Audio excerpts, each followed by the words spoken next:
Fiesta! Nandito tayo ngayon sa Fiesta Communities Mexico Phase 3 para silipin ang mga model units na talaga namang maghahatid saya sa ating mga future ka-fiesta. Naku ka-fiesta Karen, excited na akong ipakita sa iyo ang mga model units dito sa Fiesta Communities Mexico Phase 3. Ako rin excited nang ipasilip sa inyo ang mas pinaswak at mas pinagandang model units ng Fiesta Mexico Phase 3.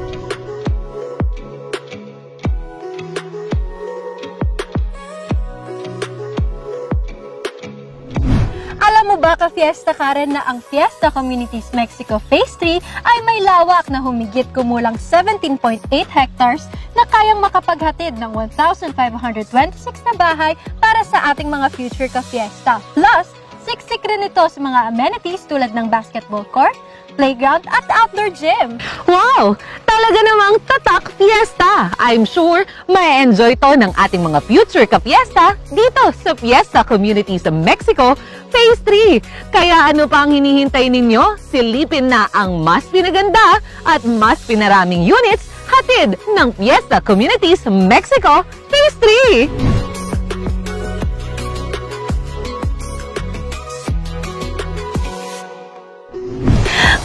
Hanap mo ay ang ultimate house dito sa Fiesta Communities, hindi mo na kailangang lumayo pa dahil meron yan dito sa Fiesta Communities Mexico Phase 3. Introducing the Single Detached Unit. Tara na't ating alamin kung bakit ito ang ultimate dream house para sa'yo. Tara, pasok na tayo! Ang single detached unit dito sa Fiesta Communities Mexico Phase 3 ay may lot area na 88 square meters at floor area naman na 67 square meters. Ito ay may 3 bedrooms and 2 toilet and bath. Yan, ang napakalawak ata nitong ating unit ka-Fiesta Gab. Yes. I-tour mo na ako dito. So, magsisimula tayo dito sa ating living area. Kung makikita nyo, nakapaglagay po tayo ng carpet para ma-define ang ating space, again, for the living area.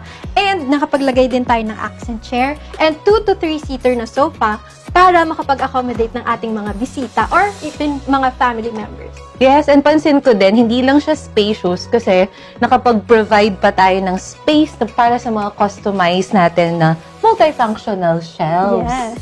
So, ka-Fiesta Gab, ano pa ba ang aabangan ng ating mga ka-Fiesta dito sa single detached unit? Syempre, ka-Fiesta Karen, from our living area ay matatanaw natin ang ating dining area. At habang papunta tayo sa dining area, ay ipapakita din natin sa ating mga ka-fiesta na nakapaglagay tayo ng console table.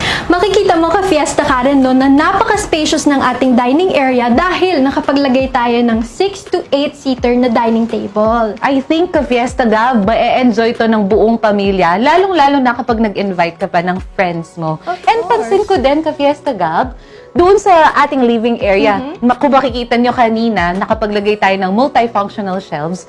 Dito naman sa area natin, again, no, lalo pa nating pinapakita sa ating mga ka-fiesta na marami tayong pwedeng magawa sa mga spaces natin provided sa ating unit. So, another multifunctional shelves dito and another storage area para naman sa mga ibang gamit pa natin. Ka-fiesta Karen, excited akong ipakita sa iyo at sa ating mga ka-fiesta ang ating kitchen area dahil dito ay nakapaglagay tayo ng customized countertop at syempre, meron din tayong divider para ma-define ang space ng ating kitchen. Actually, dito sa customized or dito sa multifunctional din natin na countertop, pwede nating iserve dito yung mga food natin sa talagang may enjoy ng ating mga bisita or ng buong pamilya.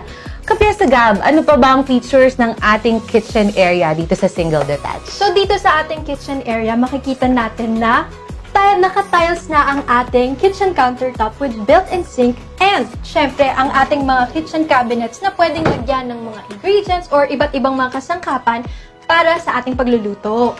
And siguro pwede pa tayong makapaglagay dito ng mga floating shelves, no? For additional space din natin kung marami kayong mga kasangkapan dito sa bahay. Yes. So, ka-Fiesta Gab, excited na ako makita ang ating mga bedrooms na nasa second floor.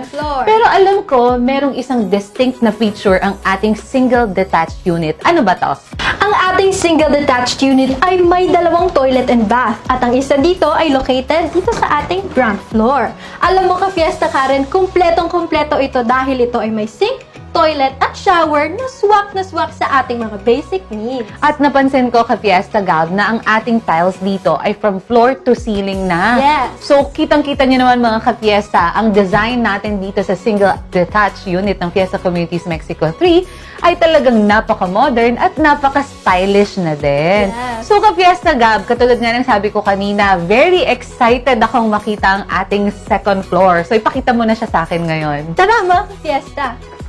So habang paakyat tayo ka-fiesta Karen, makikita natin na concrete ang ating stairs with vinyl type tiles. Yun yung ginamit sa ating mga steps. And of course, steel railings na din ang ginamit for our stairs. At napansin ko din mga ka-fiesta, ang ating ground floor ginamit natin ay ceramic tiles. Ngayon Yes. naman, for our stairs, it's a vinyl type of flooring. So, napakaganda ng pagka-distinguish nga natin. Okay, ka-fiesta Gab, nasa na ba ang ating bedroom number 1? Halina kayo at pumasok na tayo sa ating bedroom 1. Wow! Ang cute naman! Mukhang pang bata to, Oo, ka-fiesta Gab. tama. Upo ako para makita ng mga ka-fiesta natin na matibay ang mga ating mga furnitures na ginamit dito.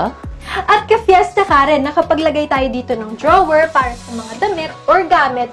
At syempre, pwede rin tayong makapaglagay ng lalagyan for the toys or even mga books, di ba? At para sa mga ka-fiesta natin, tip lang kung ang inyong anak ay lumaki, no worries kasi ang space natin for our bed, pwede itong ma-convert into full type or ibig Yes. sabihin, yung talagang single type na bed, pwedeng-pwede dito. At napansin ko rin ka-fiesta Gab, well-ventilated ang ating bedroom 1. Kitang-kita nyo naman mga ka-fiesta, meron tayong 2 bintana no, dito na talaga namang mas lalong kitang-kita natin ang ganda ng bedroom 1 na to.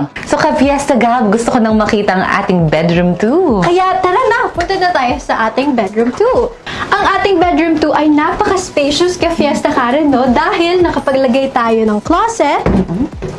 Yan. Yan.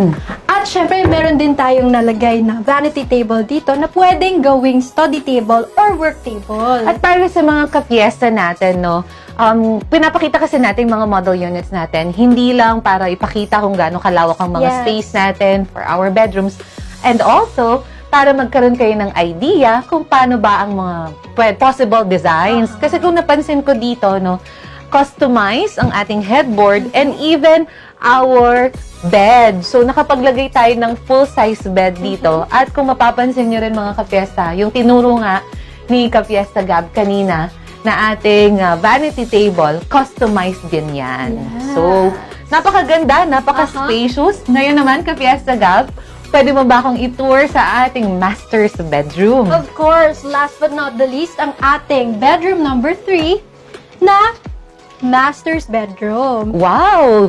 Talaga namang napakalawak din ng ating master's bedroom. At kitang-kita nyo naman mga ka-fiesta, well-ventilated ang ating master's bedroom. Ayan, from our full size up to queen size. Napansin ko, kasyang-kasya yan. At meron pa siyang bed side table. Ano pa ba dito ang kasyang-kasya din, ka-fiesta Gab? Nakapaglagay din tayo ng 2 malaking closet for our clothes and mga gamit. And of course, meron din tayo ditong ottoman or customized chair with drawer. So, napakaganda din ng ating master's bedroom ka-fiesta Gab. So, bagay na bagay to para kay mommy at kay daddy. Ngayon ka-fiesta Gab, pinakita mo sa akin ang toilet and bath ng ating ground floor. Ngayon naman, tingnan ko ang ating toilet and bath dito naman sa second floor. ang ating toilet and bath ay very accessible para sa buong family, lalong-lalo na kapag naghahanap sila ng privacy at kumpletong-kumpletong ito dahil meron itong sink, toilet at shower na swak din para sa ating basic needs. Wow, napakaganda talaga ng ating second floor dito sa Yes. Fiesta Communities Mexico. Single detached unit. So, ka-Fiesta Gab, alam ko ang ating mga ka-Fiesta excited na itong masilip. Pero, ano pa ba ang maganda dito sa ating single detached unit na talagang aabangan nila? Nako ka-fiesta Karen, hindi pa tayo tapos dahil meron pa akong ipapakita sa'yo at sa ating mga ka-fiesta. Kaya tara na! Tara! May ipapakita pa ako sa'yo ka-fiesta Karen na space dito sa ating single detached unit na pwedeng-pwede pang ma-maximize ng ating mga future ka-fiesta. And by the way, ka-Fiesta Gab, para sa mga future ka-Fiesta natin na hindi lang naghahanap ng maganda at modernong bahay pero naghahanap din ng security, Yes. lahat ng mga units natin sa single detached, sa ating front door or even our back door, meron tayong doorknob. At of course, meron na rin tayong nilagay na double lock for added security. So, Ka-Fiesta Gab, halika! Libutin na natin tong unit na to. Tara! Ang kagandahan ng single detached unit dito sa Fiesta Communities Mexico Phase 3 ay napakalawak. Ito ay talaga namang may ikutan. Yes, magandang space natin Yes. dito, katulad ng sinabi ni Ka-Fiesta Gab, para sa ating mga Ka-Fiesta or future Ka-Fiesta na naghahanap ng mas malawak na space at mas malaki ang naiikutan nila. Lalong-lalo na sa mga naghahanap ng privacy, swak na swak ang single detached unit sa inyo. Yes. Kaya for your future improvements tulad ng laundry area, tulad ng outside kitchen, swak na swak ang single detached units para sa inyo. At dahil nga napaka-spacious ng ating single detached unit, ay may added space din tayo for our carport. Kaya naman, Ka-Fiesta Gab, at sa ating mga future Ka-Fiesta, ano pang hinihintay nyo? Swak na swak ang unit na ito para sa inyo. Dito lang yan sa Fiesta Communities Mexico Phase 3. Magpa-reserve na!